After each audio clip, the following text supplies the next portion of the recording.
We all know that smoking is bad, but do you know why? That's what we're going to discover in this video.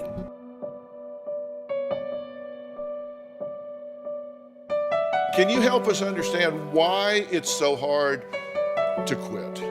Well, for starters, a lot of us think that it's just a habit, but it isn't just a bad habit. Smoking is an addiction, and we have to start treating it that way.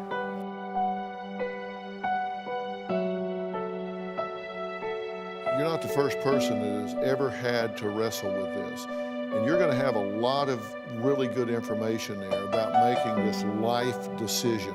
You tell me, smoking, a machine that doesn't smoke, to make it smoke. Right now we're working so hard to make our cars smoke less, isn't it?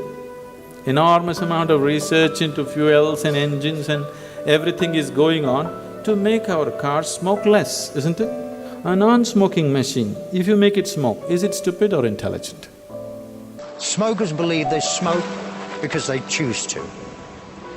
They can remember their first experimental cigarettes, but no smoker can remember the day they decided to become a regular smoker.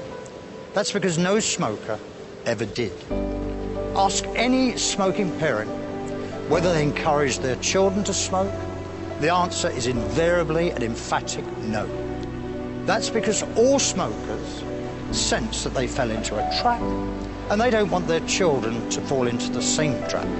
Every time you smoke a cigarette, toxic gases pass into your lungs, then into your bloodstream, where they spread to every organ in your body.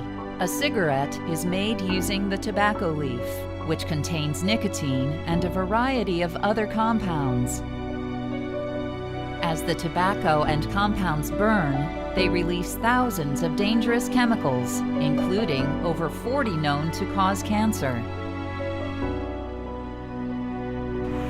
I had my first cigarette at age 13, and at age 17 is when I really started smoking on a regular basis. And then in 2000 is when I found the little sore on the inside of my mouth, and it wouldn't go away.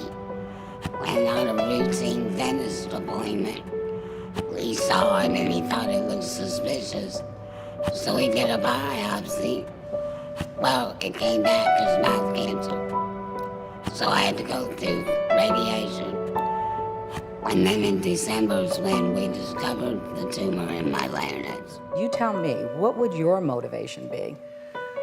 I really don't know. I've worked with pulmonary patients, cancer patients.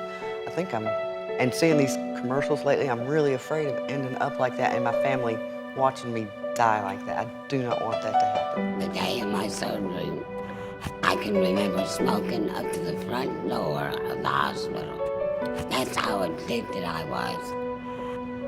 And I didn't know that I was so addicted until after I got out of the hospital. When I went home, I went straight.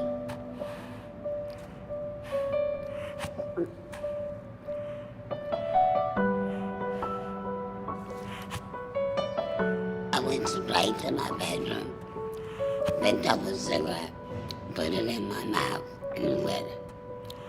And for the first time, I really looked at myself in a mirror.